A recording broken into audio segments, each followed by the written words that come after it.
우리 요한복음 4장 24절 말씀을 가지고 말씀을 함께 나눌 텐데, 하나님은 영이시니 예배하는 자가 영과 진리로 예배할지니라. 예배를 드릴 때, 인간관계를 할 때 여러분 대면하는 건 물론 좋죠. 그건 말해서 뭐 하겠습니까? 하지만 비대면이라도 못할 거 없다는 거예요. 중요한 거는 비대면이라도 못할 건 없다는 거예요. 우리가 하나님 앞에 예배 드리는데 대면이든 비대면이든 못할 게 뭐 있어요? 인터넷이든 현장이든 못할 게 뭐 있냔 말이에요. 하면 되지. 전에는 자의적으로 우리가 대면할지 비대면할지 선택할 수 있었습니다. 하지만 지금은 별로 선택의 여지가 없습니다. 이럴 때 중요한 게 뭡니까? 진짜 믿음. 환난과 고난은 항상 알곡과 쭉정이를 구분하는 데 사용되어져 왔습니다. 진짜 남는 거예요. 여러분이 바람이 불면 뭐가 남습니까? 알곡만 남아요. 그래서 시편 1편 4절에서 뭐라고 얘기합니까? 악인은 바람에 나는 겨와 같다. 여러분, 교회 밖에 나와 있으니 바람을 막아주지 못하는 거예요. 그래서 다 날아가 버립니다. 더 이상 교회 건물이 우리의 방패막이가 되어줄 수 없다는 거죠. 북이스라엘이 멸망하고 남유다가 멸망하였을 때 그들은 아무런 선택의 여지가 없었습니다. 그들은 포로였어요. 노예였어요. 더 이상 성전에서 예배 드리지 못했습니다. 물론 성전도 없었고요. 모여서 예배 드리지 말라 하면 유튜브도 없고 휴대폰도 없고 TV도 없고 성경책도 없고 그냥 비대면으로 예배를 드려야 했습니다. 중요한 것은 지금이 아니더라도 언제든지 그런 때는 온다는 거예요. 개인적으로 오든 역사적으로도 오든 그런 때는 꼭 옵니다. 오게 마련입니다. 우리는 이 시점에서 대면과 비대면에 대해 영적으로 무장하고 준비할 수 있어야 하겠습니다. 요한복음 4장 말씀에 보면 예수님과 사마리아 여인의 대화 속에서 예배와 예배 장소에 대한 이야기가 나옵니다. 구약 시대는 특별한 장소에서만 예배를 드렸어요. 그 이유는 그 장소에 하나님이 임하신다 생각했기 때문에 그렇습니다. 그 공간에 하나님이 계신다 생각했기 때문에 그렇습니다. 그 사람들의 믿음이 그러한데 어떡하겠어요?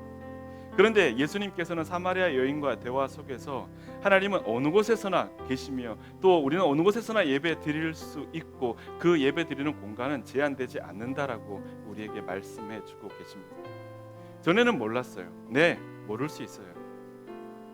하지만 지금이라도 깨달으면 하면 됩니다. 저는 할 수 있다고 생각합니다. 중요한 것은 뭐다? 영과 진리로 예배 드리는 것입니다. 항상 언제나 옛날도 지금도 앞으로도 마찬가지로 항상 중요한 것은 영과 진리로 예배를 드리는 겁니다. 그거면 됐습니다. 대면이든 비대면이든 영과 진리로 예배하지 않는다면 그 예배가 우리에게 또한 하나님 앞에 큰 의미가 없다는 거죠. 예수님이 이렇게 말씀하시는 이유가 뭡니까? 첫 번째, 하나님은 무소부재하신 분이시기 때문에 그렇습니다. 어느 곳에나 계시며 예배하는 곳에 함께 하시는 분이시기 때문에 그렇습니다. 두 번째로 우리가 하나님의 성전이기 때문에 그렇습니다. 우리가 고린도전서 3장 16절 말씀에 나온 것처럼 너희가 하나님의 성전이고 하나님의 성령이 너희 안에 거하시는 것을 알지 못하느냐? 네, 이제 압니다.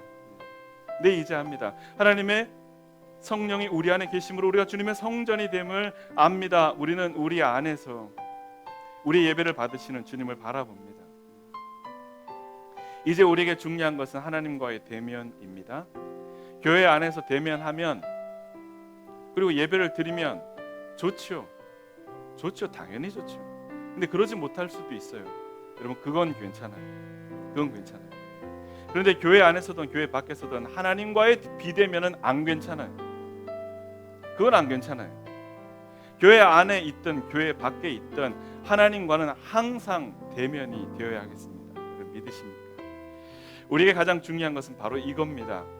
이것만 회복되면요, 여러분 다른 것도 다 회복됩니다. 믿으시죠? 하나님과의 대면이 회복되면 나머지 것들이 다 회복된다니까요. 정말 중요하다고 생각합니다.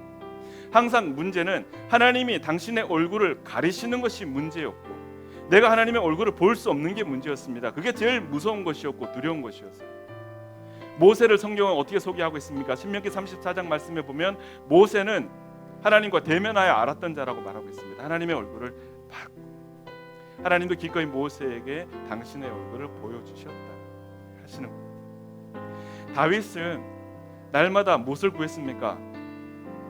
시편을 보세요. 날마다 뭘 구합니까? 하나님의 얼굴을 구하고 있습니다. 주의 얼굴을 보기를 간절히 구하고 있습니다. 하나님과의 대면이 그의 인생에서는 굉장히 중요하다고 고백을 하고 있는 거예요.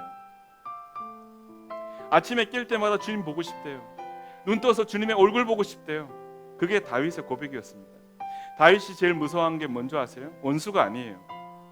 하나님이 나에게 얼굴을 숨기시는 게 다윗에게는 가장 무서운 것이었습니다. 시편을 여러분 들여다보세요.